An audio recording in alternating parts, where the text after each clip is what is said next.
अंबेजोगाई शहरात महाराष्ट्र नगर उत्थान योजनेअंतर्गत पाईपलाईनची कामे शहरात चालू आहेत, ज्यामध्ये टाक्या, फिल्टर प्लांट, मुख्य उद्भव येथे नवीन पंप हाऊस अशा अनेक बाबी योजनेत आहेत। त्यानुसार शहरात काही भागात नवीन पाईपलाईनचे टाकण्याचे कामे चालू आहेत।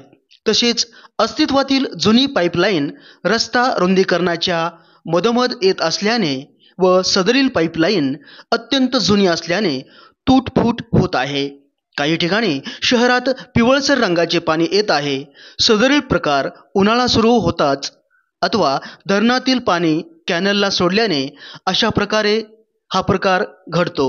तरी सदरील पाणी पिण्यास योग्य आहे, पण ते पाणी नागरिकांनी उकळून व गाळून प्यावे। त्याचबरोबर नगर परिषदेकडे पाटबंधारे विभाग यांची अंदाजे 5 कोटी रुपये थकबाकी आहे, जी भरण्यासाठी पाटबंधारे विभाग अंबेजोगाई नगर परिषदेकडे तगादा लावत आहे।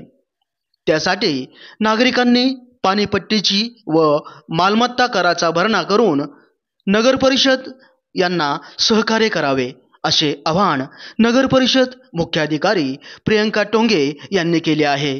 त्याचबरोबर न्यूज लोकमन आपणास आवाहन करीत आहे की आपण सर्व नागरिकांनी नगर परिषद यांना सहकार्य करावे।